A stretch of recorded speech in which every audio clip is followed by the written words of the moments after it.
जय हो, क्या बात है।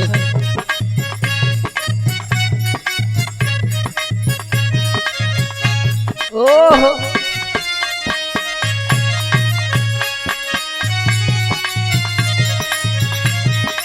पारे हरिलाल मास्टर बा क्या बात है। ये भैया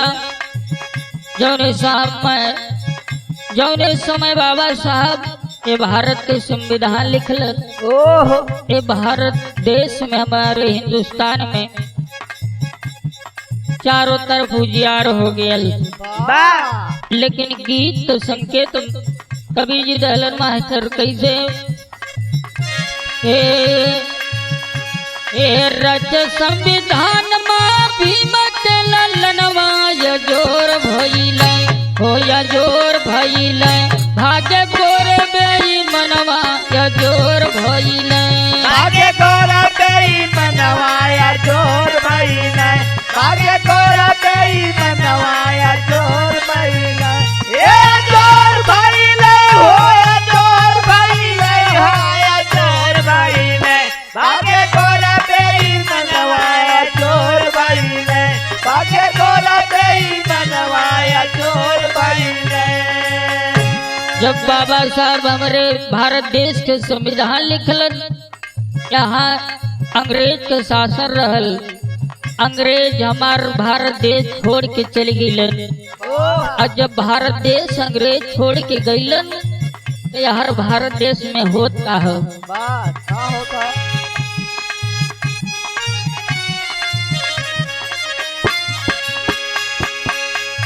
हे भाई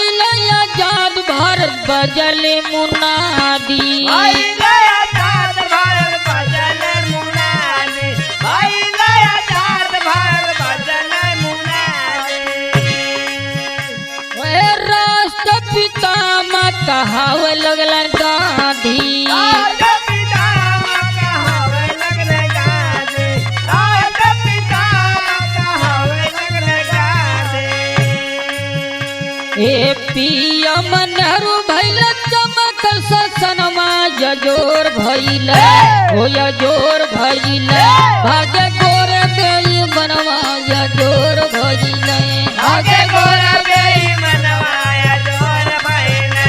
आगे गोरा बेई मनवाया जोर भइले ये जोर भइले होया जोर भइले होया जोर भइले भाग्य गोर बेई बनवा यजोर भैल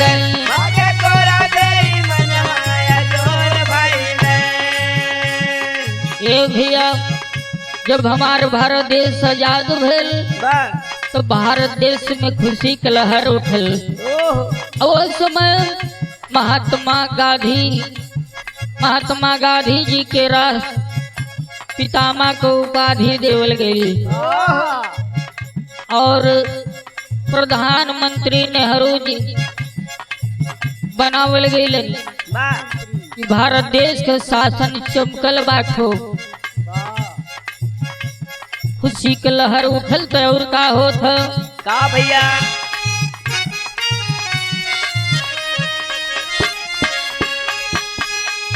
हे हिंसा सब छोड़ भारत हो गई सुधीनता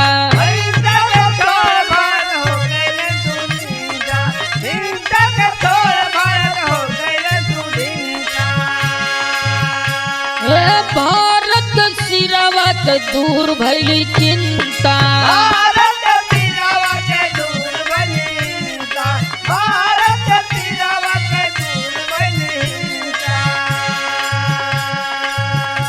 हे राष्ट्र गीत गूंजल हर तिरंगा आसमानवा यजोर भजिले हो यजोर भजिले भाग्य गोर बेई मनवा यजोर भइले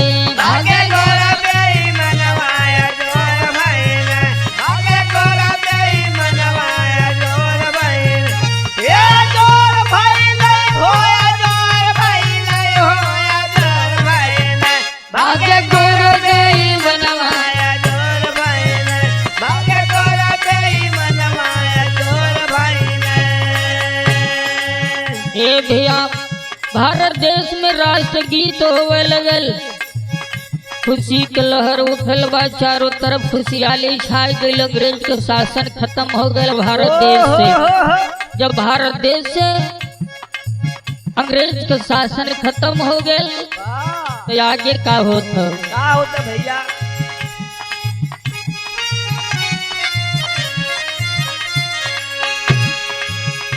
एक दिन न छलाया गाधी का बटवारा,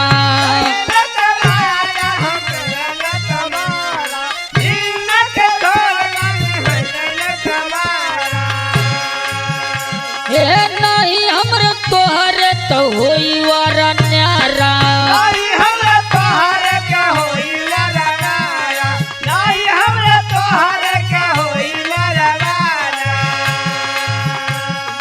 आपस में भीड़ गईल हिंदू मुसलमानवा, या जोर भजिल हो या जोर भजिल, भागे गोरे वे मनवा या जोर भइल, भागे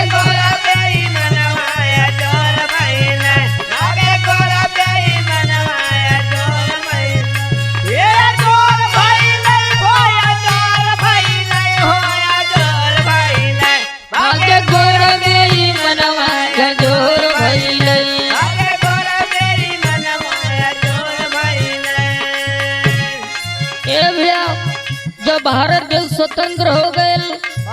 अंग्रेज चल गए, तो जिन्ना महात्मा गांधी जी से ऑब्जेक्शन लेवे लगल, कलश के हमार बंटवारा करना, ऐसे काम ना चली। जब बाबा साहब कहना ना मरना तो हिंदू मुस्लिम का लड़ाई छिड़ गई, खूने का धारा बहे लगल, हार मान के तो बंटवारा हो गए। आज हिंदुस्तान और पाकिस्तान बन गए, हिंदुस्तान पाकिस्तान अलग अलग हो गए, जिन्ना पाकिस्तान में हो गए, अब बाकी लोग नेहरू, गांधी जी, बाबा साहब ये भारत देश में हो गए। हिंदुस्तान और पाकिस्तान दो देश हो गए। लेकिन अगली लाइन में कहलन का,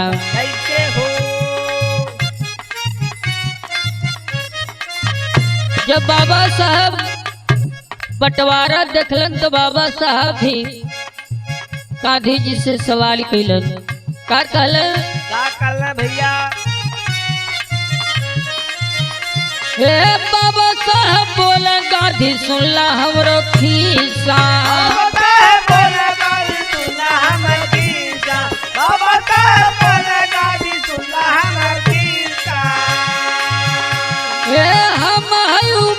हमरो बांट दे हिस्सा,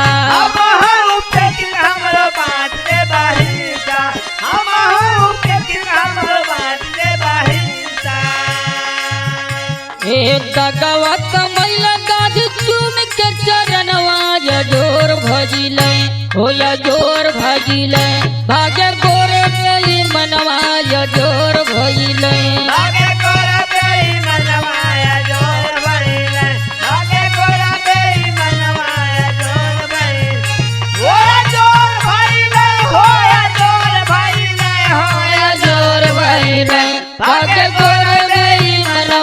जोर भजिल।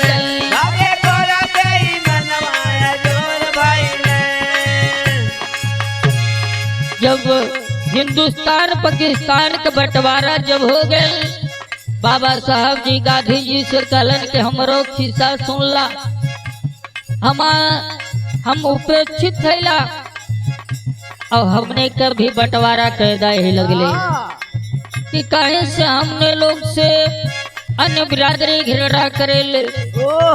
समाज में हमने किराए ना दिले, के लिए हमारो बंटवारा कैदा, हमने जितना भी अछूत जात कही सब एक देश बन जाए हम लोग के। गांधी जी यहाँ बाबा साहब से धोखा कैलन, कल चला बहन चला देखल जाए आगे, आगे के देखले हो, आज सब एक में रह गए। लेकिन आखिरी लाइन में कहलन का, कैसे हो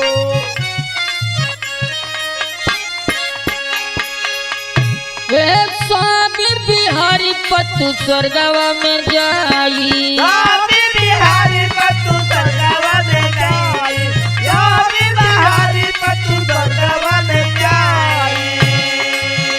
हे साधु दुलार किसी गैलिया रुझाई साधु दुलार तुझी कैले रुझाई साधु दुलार तुझी कैले रुझाई हे कवि परदेश